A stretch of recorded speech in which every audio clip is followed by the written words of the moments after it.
Good to see you. This is Global News Morning, and now that the lakes have unfroze, a lot of people considering waterfront properties for the summer. Yes, it's a dream come true for a lot of people to have waterfront property, a cottage. There's lots of stuff to learn, though. Please join me in welcoming our good friend Matt Lee. It's that time of week where we catch up with Matt. How are you, bud? I'm great. How are you? Very well. Oh, this time of year, thinking about a cottage. Wow. Yeah. But there's lots of stuff to consider if you are purchasing waterfront property. That's right. We've talked in the past about what's the desired type of property for yourself. I mean, we've talked about deep water. We've talked about, boat free, motor free. We've talked about, what are you looking at as an individual? But, when we start to get into the nitty gritty of my side of things and we say, okay, what we need to know about this property more than what it just looks like when you're buying something, and I think that where we start with is really a survey. Does the property have a survey? Are you on the Rideau system?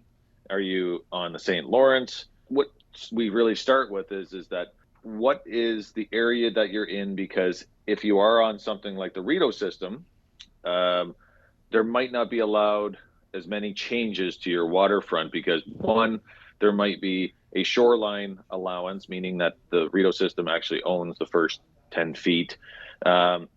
And because it's a spawning ground.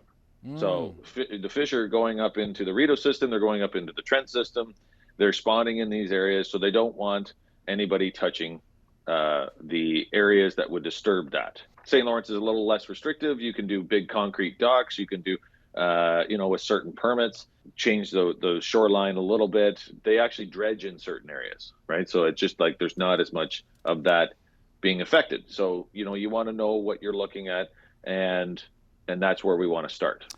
And of course, there's ecological considerations to be made. Now, as far as the inspection goes, are water quality tests part of that? Yeah. So, we talk about green algae, you know what I mean? And so like we see when the summer gets really hot, there's certain areas that are on the St. Lawrence that have a green algae warning, and they say, no swimming in this area. So, if you are going to be a young family and you're saying we want to use this for swimming purposes, maybe you want to do a little research on like how deep is the lake? Is it spring fed? Is it one of these things that, does green algae happen here like middle of July because of it sitting stagnant? You want to know these things because it's like, what is my use and what is going to affect my best use of that property? Something to consider is insurance requirements. Yeah. So, I mean, we've seen a couple, because of where we are, the St. Lawrence, I use that as an example, but I mean, 2000, I think it was 17 and 19, water levels went way up, so buildings got affected, boathouses got affected, different pieces got affected. So it's, when you start looking at insurance, if somebody made an insurance claim on those properties at that time, is there a premium on that when you're buying it? And I think that what I would do is you reach out to the insurance professional and you say, I'm looking at such and such a property. Is there anything on file that has caused, it to be more expensive? These are questions that you have to ask directly to an insurance company, and it has to do with claims. So that is one of those things where I say, reach out to your insurance people. It's like a mortgage broker. Reach out to them, get them ready, go from there. You mentioned insurance. That's just one of the things to consider when buying a property. Besides the actual cost of it, there's lots of things to consider. There's property taxes, insurance, boat docks, utilities. Yeah, that's right. So you want to talk about, so if we started with the property taxes, there's always a chance of taxes being readjusted, right? So, I mean, if somebody's owned a waterfront for a very long time and it's just sat there and then all of a sudden it sells for a higher price, there's a chance that those taxes can adjust.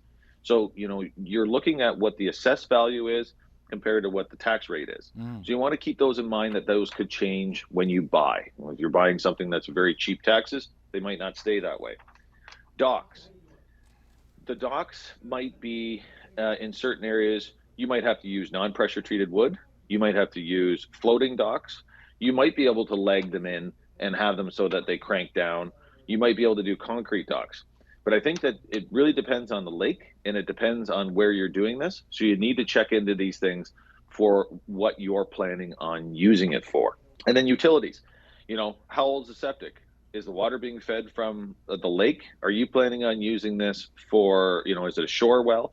You need to know where they're coming from. Does it, nowadays, does it have high-speed internet? Does it have regular internet? Do you have access? Is it satellite TV? All of these different things that you want to know. Some people don't want TV at all, but it's like you need to know what is available for you and your best use. Some areas have homeowners associations. It might be a monthly fee, it might Yeah, be a yearly fee to maintain roads. that's right. So back in the day, I use that term. They built these private roads that were along the lakes, and they were private roads. So they have a homeowners association, a cottage association, and really what that's for is keeping afloat on the road itself. And depending on the time that it was built, maybe there's an ownership of hydro poles. So you want to know who owns the hydro poles. Does Hydro One own the hydro poles? Does the cottage association own the hydro poles? Because if they need to be replaced and they get rotten, everybody splits that cost. And then the road association that you're dealing with is basically it's a private road. Everybody has access. They've got a right of way, and they own a certain percentage of it, but they're going to maintain that road. So is it year round? So is there snow plowing, or is it just summer stuff? So therefore it's just gravel. How much is that cost going to be? And it's always nice to know what you're dealing with when you get into those situations as an additional cost to the property and the taxes. You mentioned docks earlier. There are some docks that are acceptable and some docks that aren't. I find that interesting. Yeah.